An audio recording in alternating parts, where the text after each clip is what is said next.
Welcome. റഹ്മാനാണ്. Microbiology video സീരീസിൽ ഈ video നമ്മൾ ഈ കോളയെ കുറിച്ചിട്ടാണ്, എക്സ്ക്രീഷ്യ കോളയെ കുറിച്ചിട്ടാണ് നമ്മൾ പറയുന്നത്. 1885 തിയോഡോർ എക്സ്ക്രീഷ് ആണ് ഇത് കണ്ടുപിടിച്ചത്. അതുകൊണ്ടാണ് ഈ എക്സ്ക്രീഷ്യ കോളൈ എന്ന പേര്. കോളൈ എന്ന് പറയാൻ കാരണം ഇത് കോളിഫോം ഓർ ഗട്ടിൽ, നമ്മുടെയൊക്കെ മനുഷ്യന്റെ അല്ലെങ്കിൽ മൃഗങ്ങളുടെയൊക്കെ ഗട്ടിനകത്ത് താമസിക്കുന്ന ഒരു അല്ലെങ്കിൽ കാണപ്പെടുന്ന അവരുടെ നോർമൽ ഫ്ലോറയിലുള്ള ഒരു ഓർഗാനിസമാണ്. അതുകൊണ്ടാണ് ഇങ്ങനെ വിളിക്കുന്നത്. സാധാരണ രീതിയിൽ ഇത് നമ്മുടെ നോർമൽ ഫ്ലോറയിൽ ഉണ്ടെങ്കിൽ അസുഖമൊന്നും ഉണ്ടാക്കുന്നില്ല. പക്ഷേ ദിസ് ആൻ ഓപ്പർച്യൂണിസ്റ്റിക് പാത്തജൻ ആണ്. ഓപ്പർച്യൂണിസ്റ്റിക് ആയിട്ടുള്ള ഒരു പാത്തോജൻ ആണ് എന്നുള്ള നാച്ചുറൽ ഹാബിറ്റാറ്റിൽ. ഇതിന്റെ നാച്ചുറൽ ഹാബിറ്റാറ്റ് എന്ന് പറയുന്നത് നമ്മൾ പറഞ്ഞു കമൻസൽ ഓഫ് ഹ്യൂമൻ GI ട്രാക്കിലാണ് ഉള്ളത്. അതുകൊണ്ടാണ് അപ്പോൾ coliform. So these are coliform ബാക്ടീരിയകളിൽ പെടുന്നതാണ് ഇത്. ആൻഡ് സാധാരണ രീതിയിൽ ഇത് വൈറ്റമിൻ K ഒക്കെ ഉണ്ടാക്കാൻ, വൈറ്റമിൻ K2 ഒക്കെ ഉണ്ടാക്കാൻ സഹായിക്കുന്ന ഒരു ഓർഗാനിസമാണ്. ആൻഡ് മറ്റ് പാത്തോജനിക് ഓർഗാനിസത്തിന്റെ ഒക്കെ കോളനിലുള്ള താമസം അത് ഒക്കെ തടയുകയും ചെയ്യുന്ന അത്യാവശ്യം ഗുണമൊക്കെ ഉള്ള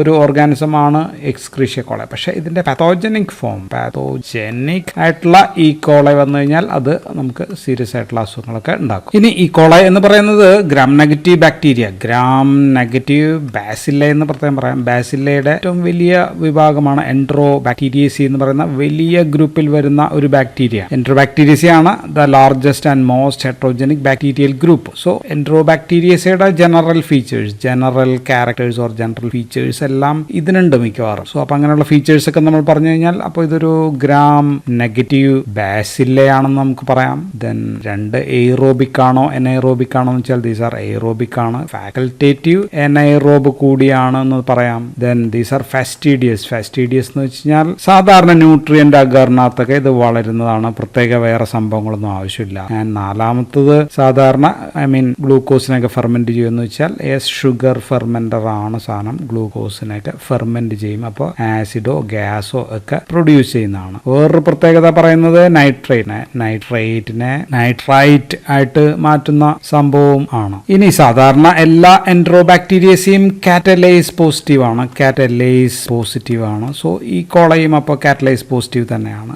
എൻട്രോബാക്ടീരിയസിൽ കാറ്റലൈസ് പോസിറ്റീവ് അല്ലാത്തത് നമുക്കറിയാൻ പറഞ്ഞേ ഉള്ളൂ. അത് ഷിജല്ല ഡിസെൻട്രിയെ ടൈപ്പ് 1 എന്ന് പറയുന്നത് കാറ്റലൈസ് പോസിറ്റീവ് അല്ല. ബാക്കിയെല്ലാം അപ്പോൾ ഈ കോള കാറ്റലൈസ് പോസിറ്റീവ് ആണ്. ഇനി മോട്ടൈൽ ആണോ എന്ന് ചോദിച്ചു കഴിഞ്ഞാൽ മോട്ടൈലാണ്. ഈ കോള ഈസ് മോട്ടൈൽ ആണ്. അപ്പോൾ മോട്ടൈൽ ആകുമ്പോൾ അതിന് ഫ്ലജല്ല കാണും. പെരിട്രിക്കസ് ഫ്ലജല്ല ഉണ്ട്.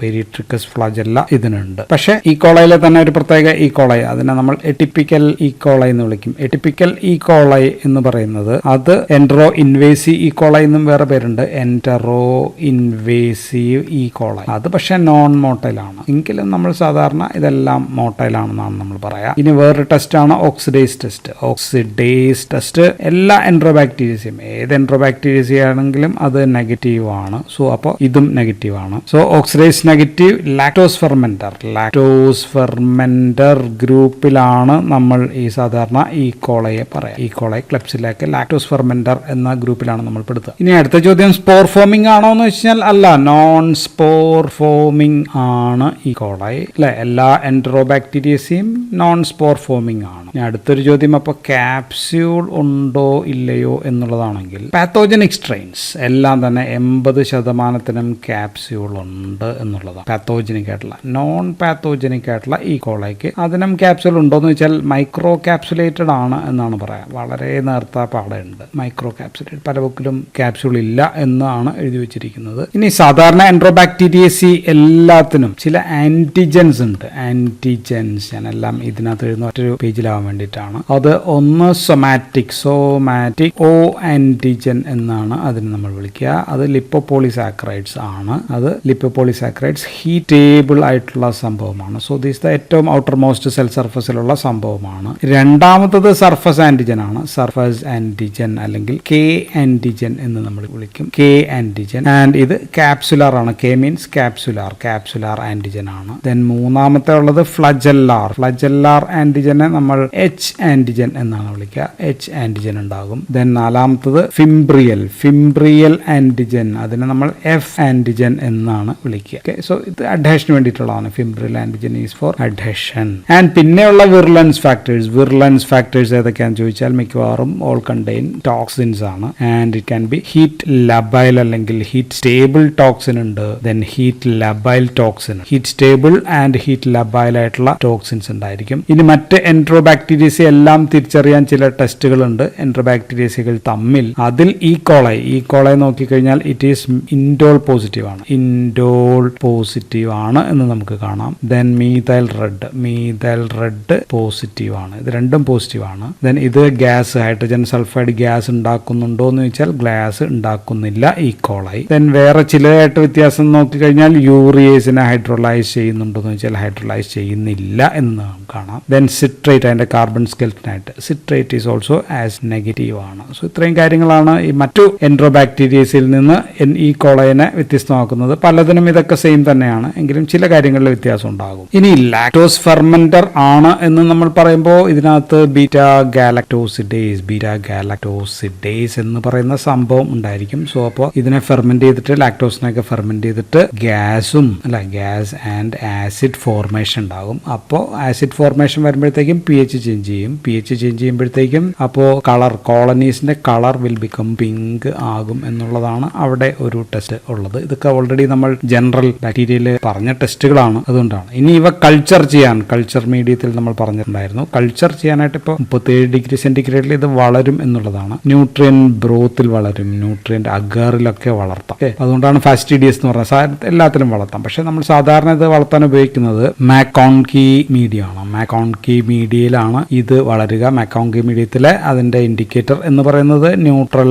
റെഡ് ആണ്, അത് പിങ്ക് ആക്കുന്നത് ആണ്. അപ്പോൾ ഇനി മറ്റൊരു most widely used medium, especially ഇപ്പോൾ യൂറിനറി ട്രാക്ക് ഇൻഫെക്ഷൻ ഒക്കെ ഇത് ഉണ്ടാക്കുന്നതാണ്. അപ്പോൾ urinary track infections gram positive മൂലം ഉണ്ടാക്കാം. അപ്പോൾ അതിനെയും വളർത്തണമെന്നുണ്ടെങ്കിൽ മിക്കവാറും നമ്മൾ ഉപയോഗിക്കുന്നത് ക്ലെഡ് മീഡിയ. അപ്പോൾ ഇതിലെ ഇൻഡിക്കേറ്റർ എന്ന് പറയുന്നത് ബ്രോമോതൈമോൾ ബ്ലൂ ആണ് എന്ന് ജസ്റ്റ് ഒന്ന് ഓർത്ത് വെക്കുക, ബ്രോമോതൈമോൾ ബ്ലൂ. അപ്പോൾ നമ്മൾ ക്ലെഡിലാണ് ഇപ്പോൾ അധികവും വളർത്തുന്നതാണ് എനിക്ക് തോന്നുന്നത്. കാരണം ബിക്കോസ് UTA ഉണ്ടെങ്കിൽ അതിനെയും കൂടി കണ്ടുപിടിക്കാം, ഗ്രാം പോസിറ്റീവ് ഓർഗാനിസം. പക്ഷേ മക്കോൺകിയിൽ ഗ്രാം പോസിറ്റീവ് വളരില്ല, ഗ്രാം നെഗറ്റീവ് മാത്രമേ വളരൂ. ഇനി ഈ കോളൈ മൂലം ഉണ്ടാകുന്ന രോഗങ്ങളെ പറ്റി പറഞ്ഞു കഴിഞ്ഞാൽ ഏറ്റവും ഫേമസ് ഒന്നത് യൂറിനറി ട്രാക്ക് ഇൻഫെക്ഷൻസ് ആണ് ഏറ്റവും ഫേമസ് ആയിട്ടുള്ളത്. നമുക്കറിയാം ഇത് GIT-ലാണ് കമൻസൽ, അവിടെ എന്നാൽ സാധാരണ വലിയ പ്രശ്നങ്ങളൊന്നുമില്ല. പക്ഷെ എങ്ങാനും അബദ്ധത്തിൽ അത് യൂറിനറി ട്രാക്റ്റിലേക്ക് വന്നാൽ അത് പ്രശ്നങ്ങൾ ഉണ്ടാക്കും. അപ്പൊ ഇങ്ങനെ ഉണ്ടാക്കുന്നതിനെ നമ്മൾ യൂറോപാത്തോജനിക് ഈ കോളൈ എന്നാണ് നമ്മൾ വിളിക്കുക. യൂറോപാത്തോജനിക് UPEC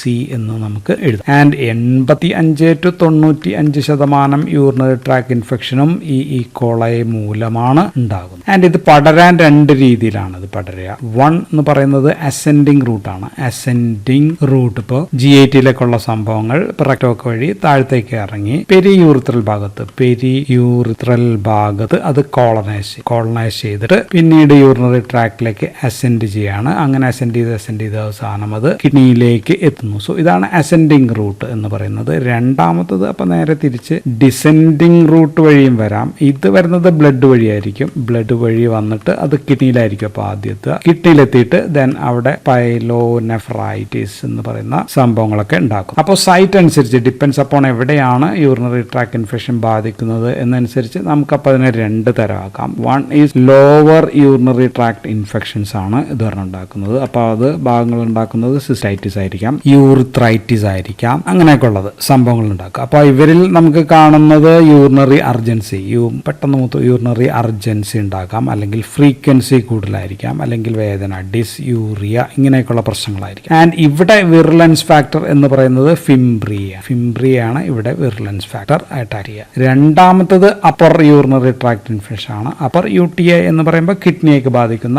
പൈലോനെഫ്രൈറ്റിസ് ആണ്. അവിടെ ഫീവർ, പനി ഉണ്ടാകാം, വോമിറ്റിംഗ് ഉണ്ടാകാം, അബ്ഡോമിനൽ പെയിൻ, ക്രാമ്പ്, അങ്ങനെയൊക്കെയുള്ള പ്രശ്നങ്ങൾ ഉണ്ടായിരിക്കാം. ആൻഡ് ഇതിന് കാരണം എന്ന് പറയുന്നത് ക്യാപ്സുലാർ നമ്മൾ പറഞ്ഞത് K ആന്റിജൻ മൂലമാണ് ഈ അപ്പർ യൂറിനറി ട്രാക്ട് ഇൻഫെക്ഷൻസ് ഉണ്ടാകും. UTI ഉണ്ടാക്കുന്ന മറ്റ് വിറുലൻസ് ഫാക്ടർ ഫ്രം ഈ കോളൈ ഏതൊക്കെയാണെന്ന് ചോദിച്ചു കഴിഞ്ഞാൽ പൂർണ്ണം സൈറ്റോടോക്സിൻ ലൈക്ക് സൈറ്റോടോക്സിക് നെക്രോട്ടൈസിങ് ഫാക്ടർ 1 ആണ് ഒരെണ്ണം. പിന്നെ ഉള്ളത് ഇറ്റ് ക്യാൻ ബി ഹീമോലൈസിൻ പോലെയുള്ള സംഭവങ്ങളും UTI ഉണ്ടാക്കാം. നമുക്കറിയാവുന്നത് UTI ഏറ്റവും കൂടുതൽ ഫീമെയിൽസിലാണ് ഏറ്റവും കൂടുതൽ കാണുക. കാരണം എന്തുകൊണ്ടാണ്? ANS-ന്റെ വളരെ അടുത്താണ് അവരുടെ യൂറിത്ര എന്ന് പറയുന്നത്. ANS-ന്റെ വളരെ അടുത്താണ്, യൂറിത്ര ഷോർട്ടാണ്. അപ്പോൾ പെട്ടെന്ന് യൂറിത്രയുടെ അകത്തേക്ക് കയറി പോകാനായിട്ട് പറ്റും. ഇനി ഗർഭിണികളിൽ ഇപ്പോൾ ഫീമെയിൽസിൽ തന്നെ വീണ്ടും പ്രഗ്നൻസി എന്ന് പറയുമ്പോൾ വീണ്ടും അഡീഷണൽ റിസ്ക് ആണ്. അവരുടെ യൂറിനറി ട്രാക്റ്റിൽ ഒബ്സ്ട്രക്ഷൻ, കുട്ടിയുടെ വളർച്ച മൂലം മൂലം ഒബ്സ്ട്രക്ഷൻ ഉണ്ടാക്കാം, തടസ്സം ഉണ്ടാക്കാം. സോ യൂറിൻ അവിടെ സ്റ്റാസിസ് ഉണ്ടാക്കാം. യൂറിൻ സ്റ്റാസിസ്, മൂത്രം പിടിച്ചു വെക്കുന്ന അവസ്ഥ ഉണ്ടായിരിക്കും. അപ്പോൾ അവിടെ കിടന്ന് ബാക്ടീരിയ വളരുന്നു. അതുകൊണ്ട് പ്രഗ്നൻസി സ്ട്രെസ് ആണ്. പിന്നെ ഉള്ളത് യൂറിനറി കത്തീറ്റേഴ്സ് കിടക്കുന്ന ആൾക്കാരിൽ, മൂത്രക്കല്ലുള്ളവർ, പ്രോസ്റ്റേറ്റ് ഗ്ലാൻഡ് പ്രശ്നങ്ങളുള്ള ആൾക്കാർ, ഇവരൊക്കെ കൂടുതൽ റിസ്ക് ആണ്. നമ്മൾ UTI ഉണ്ടോന്ന് അറിയാനായിട്ട് അപ്പോൾ യൂറിനാണ് നമ്മൾ പരിശോധിക്കേണ്ടത്. യൂറിൻ നമ്മൾ എടുക്കുന്നത് മിഡ് സ്ട്രീം അല്ലെ, മൂത്രം ഒഴിക്കാൻ പറഞ്ഞിട്ട് മിക്കവാറും രാവിലേക്കുള്ള മൂത്രമായിരിക്കാം. മിഡ് സ്ട്രീം യൂറിൻ ആണ് നമ്മൾ കളക്ട് ചെയ്യുക, എടുക്കുക. കത്തീറ്റർ ഉള്ളവരാണെങ്കിലോ, കത്തീറ്റർ ഉള്ളവരാണെങ്കിൽ അവരുടെ ബാഗിൽ കിടക്കുന്ന മൂത്രമല്ല നമ്മൾ എടുക്കുക, കത്തീറ്ററിൽ നിന്ന് പുറത്തു വരുന്ന യൂറിനായിരിക്കും നമ്മൾ കളക്ട് ചെയ്യുക. നമുക്കപ്പോൾ ഏതിൽ വളർത്താം? മെക്കോൺകിയിൽ വളർത്താം, മെക്കോൺകി മീഡിയത്തിൽ വളർത്താം, അല്ലെങ്കിൽ ക്ലഡ്, ഇതിനകത്തൊക്കെ ആയിരിക്കും UTIയുടെ നമ്മൾ ഇതിനെ വളർത്തുക, കൾച്ചർ ചെയ്യുക. അപ്പോൾ ഈ കൊളൈ മൂലം ഉണ്ടാകുന്ന രണ്ടാമത്തെ ഏറ്റവും വലിയ പ്രശ്നം ഡയറിയ എന്ന് പറയുന്ന പ്രശ്നം ആണ്. നോർമൽ ഇൻറ്റെസ്റ്റൈനൽ കമൻസൽ ഈ കോളൈ ഇത് ഉണ്ടാക്കുന്നില്ല. അപ്പോൾ പ്രത്യേകം ഡയറിയോജെനിക് ഈ കോളൈ ആണ് ഇത് ഉണ്ടാക്കും. ഒരു 6 തരം ഡയറിയോജെനിക് ഈ കോളൈ നമ്മൾ പറയുന്നുണ്ട്. അപ്പോൾ ആദ്യത്തെ ഡയറിയോജെനിക് ഈ കോളൈ എന്ന് പറയുന്നത് എൻറ്ററോപാത്തോജെനിക് ഈ കോളൈ ആണ് ആദ്യത്തേത്. അപ്പോൾ EPEC എന്ന് നമുക്ക് എഴുതാം. ആൻഡ് ഇത് ഉണ്ടാക്കുന്നത് എന്ത് തരം ഡയറിയ ആണെന്ന് ചോദിച്ചാൽ അത് ഇൻഫെന്റൈൽ ഡയറിയ ആണ് ഈ എൻറ്ററോപാത്തോജനിക് ഈക്കോളൈ ഉണ്ടാക്കുന്നത്. ഇൻറ്റെസ്റ്റൈനൽ മ്യൂക്കോസയിൽ പ്ലാസ്മിഡ് കോഡഡ്, അതിന്റെ ബണ്ടിൽ ഫോമിംഗ് പൈലയാണ്. ഞാൻ ഒരുപാട് കാര്യങ്ങൾ പറഞ്ഞെങ്കിലും ഈ പൈലെ അത് അഡ്ഹിയർ ചെയ്തു. ആൻഡ് ഇതാണ് ഒരു ടോക്സിൻ. ഈ അറ്റാച്ച് ചെയ്ത ഈ പൈലെ മൂലം ഇൻറ്റെസ്റ്റൈനൽ എപ്പിത്തീലിയത്തിന് സംഭവിക്കുന്നു. Intestinal epithelium effacement of intestinal epithelium നശിക്കുകയാണ്. സോ ഇതുമൂലം അപ്പോൾ എന്ത് പറ്റും? നശിക്കുമ്പോൾ അയോൺസും വാട്ടറും എല്ലാം റിലീസ് ഇൻ ടു ദ ഇൻറ്റെസ്റ്റൈനിലേക്ക് റിലീസ് ചെയ്യുന്നു. ഇപ്പോൾ ഇത് ഇൻറ്റെസ്റ്റൈൻ ആണെങ്കിൽ ഇവിടെ നിന്ന് ഇത് നശിച്ചു കഴിയുമ്പോൾ ഇങ്ങോട്ടേക്ക് റിലീസ് ചെയ്യുന്നു. And disrupt the tight junctions. ഈ സെല്ലുകൾ തമ്മിലുള്ള ടൈറ്റ് ജംഗ്ഷൻസ് ഡിസ്റപ്റ്റ് ചെയ്യുന്നു. എപ്പിത്തീലിയൽ സെൽസിന്റെ ടൈറ്റ് ജംഗ്ഷൻ നശിക്കുന്നു. അപ്പോൾ ഡയറിയ ഉണ്ടാവുന്നതാണ്. ഇൻഫെന്റൈൽ ഡയറിയ ഉണ്ടാക്കുന്നത് എൻറ്ററോപാത്തോജനിക് ഈക്കോളയാണ്. And this is non invasive ആണ്. ആൻഡ് മാത്രമല്ല നോൺ ടോക്സിജനിക് ആണ്. എന്ന് വെച്ചാൽ ടോക്സിൻസ് മൂലം അല്ല ഉണ്ടാകുന്നത്, പൈലേക്ക മൂലമാണെന്ന് നമ്മൾ പറഞ്ഞു. ഇനി ഡയറിയ ഉണ്ടാക്കുന്ന രണ്ടാമത്തെ ഡയറിയോജനിക് ഈക്കോളൈ എന്ന് പറയുന്നത് എൻറ്ററോ തന്നെ ഇവിടെ എഴുതാം. എൻറ്ററോ അടുത്ത വാക്കാണ് വ്യത്യാസം. ടോക്സിജനിക് ആണ്. ടോക്സിജനിക് ഈക്കോളൈ ആണ്. അപ്പോൾ നമുക്ക് ETEC എന്ന് നമുക്ക് എഴുതാം. സോ ഇവിടെ എൻറ്ററോപാത്തോജനിക് ഈക്കോളൈ ആണ് ഇൻഫെന്റൈൽ ഡയറിയ ഉണ്ടാക്കുന്നത്. പക്ഷെ ഇവിടെ ഉണ്ടാക്കുന്നത് ഇൻഫെന്റൈൽ ഡയറിയ അല്ല, ഇവിടെ ഉണ്ടാക്കുന്നതാണ് travellers diarrhoea. So travellers diarrhoea is due to ETEC. ഇത് കുട്ടികളിലും ചിൽഡ്രൻ ആൻഡ് ഓൾസോ അഡൽട്ട്, മുതിർന്നവരിലും ഉണ്ടാക്കുന്ന അക്യൂട്ട് വാട്ടറി ഡയറിയ ആണ് ഇത് ഉണ്ടാക്കുന്നത്. അപ്പോൾ ടോക്സിജനിക് ആണോ എന്ന് വെച്ചാൽ പേരിൽ തന്നെ ഉണ്ട് ടോക്സിജനിക്. ടോക്സിൻ മൂലമാണ് ഉണ്ടാകുന്നത്. പക്ഷേ മറ്റ് സംഭവങ്ങളൊന്നും ആക്രമിക്കാത്തതുകൊണ്ട് ഇറ്റ് ഈസ് നോൺ ഇൻവേസീവ് ആണ്. അതുകൊണ്ട് തന്നെ സെൽഫ് ലിമിറ്റിംഗ് ആണ്, മരുന്നൊന്നും കൊടുക്കേണ്ട ആവശ്യം വരുന്നില്ലായിരിക്കും. ആൻഡ് ഇവിടെ ഇൻറ്റെസ്റ്റൈനൽ മ്യൂക്കസയിൽ കോളനൈസേഷൻ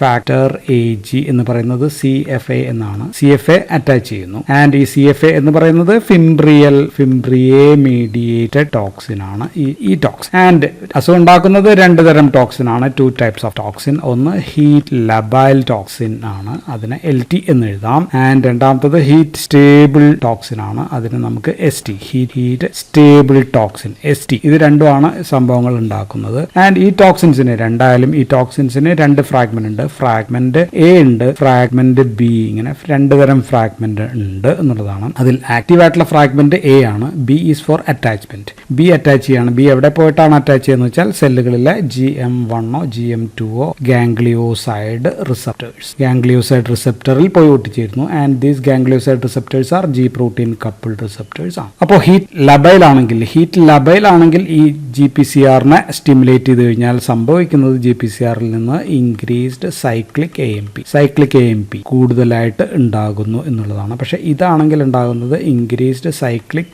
GMP ആണ്. അപ്പോൾ ATPയിൽ നിന്നാണ് സൈക്ലിക് AMP ഒക്കെ ഉണ്ടാകുന്നത് നമുക്കറിയാം. So increase cyclic AMP GS പാത്വേക്ക് ആക്ടിവേറ്റ് ചെയ്യുമ്പോൾ ഇൻക്രീസ് സൈക്ലിക് AMP നമ്മൾ ഫാർമക്കോളജിയിൽ പഠിച്ചിട്ടുണ്ട്. സോ ഇതുമൂലം സെല്ലിന്റെ പെർമിയബിലിറ്റി കൂടും. സോ ഇതിന്റെ എപ്പിത്തീലിയൽ സെൽസ് ആണെങ്കിൽ ഈ സെല്ലിന്റെ പെർമിയബിലിറ്റി വർദ്ധിക്കും. ഇതിൽ നിന്ന് പുറത്തേക്ക് അയോൺ വേംസും വാട്ടറും എല്ലാം പുറത്തേക്ക് വരും. അങ്ങനെ ഇൻഡസ്റ്റൈനൽ ക്രാമ്പ് ഉണ്ടാക്കുന്നു ആൻഡ് ഓൾസോ വാട്ടറി ഡയറിയ ഉണ്ടാക്കും. ഇതാണ് ഇതിന്റെ മെക്കാനിസം. ഇപ്പൊ മൂന്നാമത്തെ ഡയറിയോജെനിക് എന്ന് പറയുന്നത് അത് മൂന്നാമത്തെയാണ് എൻറ്ററോ പേര് നോക്കുക, ഇൻവേസീവ് ഈ കോളൈ എന്നാണ് ഇത് നമ്മൾ വിളിക്കുക. സോ നമുക്ക് EIEC എന്ന് എഴുതും. ഓക്കെ, എൻറ്ററോ ഇൻവേസീവ് ഇവിടെ മാത്രമാണ് മാറി. ആൻഡ് ഇത് ടോക്സിജനിക് ആണോ എന്ന് വെച്ചാൽ ഇറ്റ് ഈസ് നോട്ട് ടോക്സിജനിക് അല്ല, പക്ഷെ ഇൻവേസീവ് ആണ് എന്നുള്ളതാണ്. തൊട്ടടുത്ത സെല്ലുകളെയൊക്കെ ഇൻവേഡ് ചെയ്യും എന്നുള്ളതാണ്. ആൻഡ് ഇവിടെ വിറുലൻസ് ഫാക്ടർ എന്ന് പറയുന്നത് വിറുലൻസ് മാർക്കർ ആന്റിജൻ എന്ന് പറയുന്ന ആന്റിജൻ എന്ന് പറയുന്ന VMA മൂലം സെല്ലിന്റെ എപ്പിത്തീലിയൽ സെൽസിനെ ഇൻവേഡ് ചെയ്യുകയാണ്. And this E coli is very very similar to ഷിജല്ലയോടാണ് കൂടുതൽ സാമ്യം, ഈക്കോളയോടല്ല. ആൻഡ് ഇതിനെ നമ്മൾ വിളിക്കുക എട്ടിപ്പിക്കൽ ഈക്കോളൈ എന്ന് വിളിക്കുന്നത് എൻഡറോ ഇൻവേസി ഈക്കോളൈ ആണ്. ആൻഡ് മറ്റ് ഈക്കോളയെ പോലെയല്ല, ഇത് നോൺ മോട്ടൈൽ അല്ല. മാത്രമല്ല ലാക്ടോസിനെ ഫെർമെന്റ് ചെയ്യുന്ന വെച്ചാൽ ലാക്ടോസ് നോൺ ഫെർമെന്റർ ആണ് എന്നുള്ളതും ഒരു പ്രത്യേകത. ആൻഡ് ഇതുമൂലം അപ്പോൾ അൾസറേഷൻ ഓഫ് ദ ബവൽ ഉണ്ടാകും. അൾസറേഷൻ ഓഫ് ബവലിന് അൾസർ വരുമ്പോഴത്തേക്കും ബ്ലഡ് ഒക്കെ വരും. സോ ഉണ്ടാക്കുന്ന വയറിളക്കം എന്ന് പറയുന്നത് നേരത്തെ പറഞ്ഞ വാട്ടറി ഡയറി അല്ല, ഇറ്റ് ഈസ് ഡിസെൻട്രി ആണ് ഇത് ഉണ്ടാക്കുന്നത്. മിക്കവാറും ദിസ് ഈസ് ലൈക്ക് ഷിജല്ലോസിസ് പോലെ ഉള്ള വയറിളക്കമാണ് ഇത് ഉണ്ടാക്കുന്നത്. സോ ദിസ് ഈസ് EIEC ആണ്, എൻഡറോ ഇൻവേസി ഈക്കോളൈ. ഇനി നാലാമത്തെ ഡയോറിയോജെനിക് ഈക്കോളൈ എന്ന് പറയുന്നത് അത് വീണ്ടും എൻറ്ററോ തന്നെയാണ്. അടുത്ത വാക്കാണ് ഇമ്പോർട്ടന്റ്, ഹെമറേജിക് ഈക്കോളൈ ആണ്. എൻറ്ററോ ഹെമറേജിക് ഈക്കോളൈ EHEC എന്നാണ് നമ്മൾ എഴുതുക. ആൻഡ് ഇതുണ്ടാക്കുന്ന മോസ്റ്റ് കോമൺ സീറോ ടൈപ്പ് എന്ന് പറയുന്നത് O എന്ന് പറയുമ്പോൾ സർഫസ് ആന്റിജൻ ആണ്. 157-ാമതും H7-ാമതും ഉള്ള ടോക്സിൻ ടൈപ്പ് ആണ് ഇതുണ്ടാക്കുന്നത്. ഇവിടെ എല്ലാത്തിനും സീറോ ടൈപ്സ് ഉണ്ട്, ഞാൻ പറയാത്തതാണ്, വെറുതെ ഒന്നും പഠിച്ച് കൺഫ്യൂഷൻ ഉണ്ടാക്കണ്ട. ദെൻ ഇത് പകരുന്നത് കണ്ടാമിനേറ്റഡ് ഫുഡ് വഴിയാണ് ഇത് പകരുന്നത്. ദെൻ അണ്ടർ കുക്ക്ഡ് ബീഫ്, അല്ലെ, ഇറച്ചിയൊക്കെ ശരിക്കും വേവിക്കാത്ത അണ്ടർ കുക്ക്ഡ് ബീഫ് വഴിയൊക്കെ ഇത് പകരാം. ആൻഡ് ഇതിന് വളരെ കുറഞ്ഞ അളവിൽ, മറ്റേതൊക്കെ 10⁵5 ഒക്കെ വേണമെങ്കിൽ ഇത് 10 മതി എന്നാണ് പറയുന്നത്. വളരെ കുറഞ്ഞ അളവിൽ ബാക്ടീരിയ മതി ഇതുണ്ടാക്കാൻ. ആൻഡ് ഇതുണ്ടാക്കുന്ന ടോക്സിന്റെ പേരൊന്ന് ഓർത്ത് വെച്ചേക്കുക, വീറോസൈറ്റോടോക്സിൻ അല്ലെങ്കിൽ അതിന് നമുക്ക് ഷിജല്ല ലൈക്ക് ടോക്സിൻ എന്നാണ് ഇതുണ്ടാക്കുന്ന ടോക്സിന്റെ പേര്. ആൻഡ് ഇത് മൂലം ഉണ്ടാകുന്നത് 2 തരം പ്രശ്നങ്ങളാണ്. ഒന്ന് ഹെമറേജിക് കോളൈറ്റിസ്, കോളനെ എഫക്ട് ചെയ്യുന്ന ഹെമറേജിക് കോളൈറ്റിസ് ഉണ്ടാകും. അപ്പോൾ ബ്ലഡി ഡയറിയ ഇതും ഉണ്ടാക്കും എന്നുള്ളതാണ്. അബ്ഡോമിനൽ പെയിൻ ഉണ്ടാക്കാം. ദെൻ ഫീക്കൽ ല്യൂക്കോസൈറ്റോസിസ് പോലെയുള്ള പ്രശ്നം. പനി ഉണ്ടോയെന്ന് വെച്ച് കഴിഞ്ഞാൽ നോ, പനി ഇല്ല എന്നുള്ളതാണ് ഇതിന്റെ ഒരു പ്രത്യേകത. ആൻഡ് രണ്ടാമത്തത് ഉണ്ടാക്കുന്നത് ഇമ്പോർട്ടന്റ് ആണ്, അത് ഹെമറേജിക് തന്നെയാണ്. യൂറീമിക് സിൻഡ്രോം എന്ന് പറഞ്ഞാൽ നമ്മൾ സാധാരണ HUS എന്ന് പറയും. ഇതാണ് ഉണ്ടാക്കുന്നത്. ഇതിന്റെ പ്രശ്നം ചെറിയ ബ്ലഡ് വെസൽസിന്റെ, ഉദാഹരണത്തിന് കിഡ്നിയിലെ ചെറിയ ബ്ലഡ് വെസൽസ് തകരും, ബ്രെയിനിലെ ചെറിയ ബ്ലഡ് വെസൽസ് തകരും. Because of capillary micro angiopathy ഉണ്ടാക്കുന്നു എന്നുള്ളതാണ് ഈ ടോക്സിൻ മൂലം. അങ്ങനെ ഉണ്ടാകുമ്പോൾ ഇതൊക്കെ തകരുന്നു. സോ ബ്ലഡി ഡയറിയ ഉണ്ടാകും, കിഡ്നി ഫെയിലിയർ ഉണ്ടാകും. ബ്രെയിനിലാകുമ്പോൾ എൻസെഫലോപ്പതി പോലെയുള്ള പ്രശ്നങ്ങളുണ്ട്. പക്ഷെ പനി ഉണ്ടോയെന്ന് വെച്ചാൽ ഇവിടെയും പനിയില്ല എന്നുള്ളതാണ്. ആൻഡ് ഇത് കുട്ടികളിൽ 1 to 5 ഉള്ള കുട്ടികളിലാണ് ഇത് കൂടുതൽ. ആൻഡ് ഈ എൻഡറോ ഹെമറേജിക് ഈക്കോളയുടെ ഒരു പ്രത്യേകത എന്ന് വെച്ചാൽ ഇത് സോർബിറ്റോളിനെ ഫെർമെന്റ് ചെയ്യില്ല. അതുകൊണ്ട് സോർബിറ്റോൾ മക്കോങ്കിയിൽ നമുക്കിതിനെ വളർത്തിയെടുക്കാനായിട്ട് ഉപയോഗിക്കാം എന്നുള്ളതാണ്. ഇനി ഡയറിജനിക് ആയിട്ടുള്ള 5ാമത്തെ ഈക്കോളൈ എന്ന് പറയുന്നത് വീണ്ടും എൻറ്ററോ എന്ന് എഴുതുക. ദെൻ പിന്നെ ഉള്ളത് എൻറ്ററോ അഗ്രിഗേറ്റീവ് ഈക്കോളൈ ആണ്. അപ്പോൾ നമ്മൾ EAEC എന്നാണ് ഇതിനെ വിളിക്കുക. ആൻഡ് ഇതിന്റെ ഒരു പ്രത്യേകത, ഇത് ലാബിൽ വളർത്തിയെടുക്കുമ്പോൾ അവിടെയുള്ള HEP2 എന്ന് പറയുന്ന സെൽസിൽ ഒരു സ്റ്റാക്ഡ് ബ്രിക്ക് ഫാഷനിൽ ഒട്ടിച്ചേരുന്നവയാണ് എന്നുള്ളതാണ് ഇവയുടെ ഒരു പ്രത്യേക ഐഡന്റിഫിക്കേഷൻ. അപ്പോൾ ഉപയോഗിക്കാം. ആൻഡ് ഇപ്പോൾ കോളനി ഉണ്ടാക്കാനായിട്ട് നമുക്ക് അഗ്രിഗേറ്റീവ് അഡ്ഹഷൻ ഫിംബ്രിയെ 1 എന്ന് പറയുന്നത് വഴിയാണ് ഈ സെല്ലിനകത്ത് ഇത് ഒട്ടിച്ചേരുക. സോ ഇറ്റ്സ് എ ഫിംബ്രിയെ ടോക്സിൻ ആണ് ഈ സംഭവം, ആണ്. ആൻഡ് ഇതുണ്ടാക്കുന്ന ടോക്സിന്റെ പേരെന്ന് ഓർക്കുക, ഈസ്റ്റ് 1 ടോക്സിൻ എന്നാണ്. ആണ്. ആൻഡ് ഇത് മൂലമുണ്ടാകുന്ന ഡയറിയ ഈസ് പെർസിസ്റ്റന്റ് ഡയറിയ അല്ലെങ്കിൽ നമുക്കതിനെ ക്രോണിക് ഡയറിയ. സോ സ്ഥിരമായിട്ട് വയറിളക്കം ഉണ്ടാക്കുന്നത് സെൻട്രോ അഗ്രിഗേറ്റീവ് ഈക്കോളൈ ആയിരിക്കാം. ആൻഡ് ഇനി അപ്പോൾ ആറാമത്തെ ഒരെണ്ണം കൂടി ഉണ്ടെന്ന് ഞാൻ പറഞ്ഞു. ആറാമത്തെ എന്ന് പറയുന്നത് ഡിഫ്യൂസ്ലി അഡ്ഹറന്റ് ഈക്കോളൈ എന്ന് പറയുന്ന ഒരു സംഭവം കൂടിയുണ്ട്. DAEC എന്നാണ് ഇതിനെ വിളിക്കുക. ഏകദേശം ഈ അഞ്ചാമത്തേതിന് സമാനമായിട്ടുള്ള ഒരു ഈക്കോളൈ ആണ് ഇത്. അപ്പോൾ urinary track infections and dairy കഴിഞ്ഞാൽ പിന്നെ ഉണ്ടാക്കാവുന്ന ഇൻഫെക്ഷൻസ്, മറ്റ് സിൻഡ്രോംസ് ബിക്കോസ് ഓഫ് ഈക്കോളൈ പറഞ്ഞാൽ ഒന്ന് അബ്ഡോമിനൽ ഇൻഫെക്ഷൻസ് ഉണ്ടാക്കാം എന്നുള്ളതാണ് ഈക്കോളൈ മൂലം. പ്രൈമറി പെരിറ്റോണൈറ്റിസ് അല്ലെങ്കിൽ പ്രൈമറി ബാക്ടീരിയൽ പെരിറ്റോണൈറ്റിസ് ഉണ്ടാക്കുന്നതിന്റെ പ്രധാനപ്പെട്ട കാരണം ഈക്കോളൈ ആണ്. ദെൻ സെക്കൻഡറി ബാക്ടീരിയൽ പെരിറ്റോണൈറ്റിസും ഇത് മൂലം ഉണ്ടാകാം. ദെൻ അതുമൂലം വിസറൽ ഓർ ഹെപ്പാറ്റിക് ആബ്സസ് ഇങ്ങനെയൊക്കെയുള്ള പ്രശ്നങ്ങൾ ഉണ്ടാക്കാം. സോ അബ്ഡോമിനൽ ഇൻഫെക്ഷൻസ് ഈക്കോളൈ മൂലം ഉണ്ടാക്കാം എന്നുള്ളതാണ്. നാലാമത്തത് ഉണ്ടാക്കുന്നത് ന്യൂമോണിയ ഉണ്ടാക്കാം. ഈക്കോളൈ മൂലം ന്യൂമോണിയ പ്രത്യേകിച്ച് ഹോസ്പിറ്റലൈസ്ഡ് പേഷ്യൻസിലാണ് നോസോകോമിയൽ ഇൻഫെക്ഷൻ ആയിട്ട് ഇത് വരാം. വെന്റിലേറ്റർ അസോസിയേറ്റഡ് ന്യൂമോണിയ ആയിട്ടും ഈക്കോളൈ മൂലമുള്ള ന്യൂമോണിയ വരാം. അഞ്ചാമത്തത് മെനിഞ്ചൈറ്റിസ് ആണ്. മെനിഞ്ചൈറ്റിസ് എന്ന് പറയുമ്പോൾ പ്രത്യേകിച്ച് neonatal meningitis due to E coli ഉണ്ടാക്കും എന്നുള്ളതാണ്. ഇനി സാധാരണ wound and soft tissue infections can be due to E coli ഉണ്ടാക്കാം. ഏഴാമത്തെ എഴുതുകയാണെങ്കിൽ ഓസ്റ്റിയോമൈലൈറ്റിസ് ഈക്കോളൈ മൂലം ഉണ്ടാക്കാം. ദെൻ പിന്നെ ഉള്ളത് എട്ടാമത്തെ ആണെങ്കിൽ എൻഡോവാസ്കുലാർ ഇൻഫെക്ഷൻസും ഈക്കോളൈ മൂലം ഉണ്ടാക്കാം. സോ ഇത്രയും കാര്യങ്ങളാണ് നമുക്ക് ഈക്കോളൈയെ കുറിച്ച് പറയാനുള്ളത്. So that's all in this video. Thank you for watching.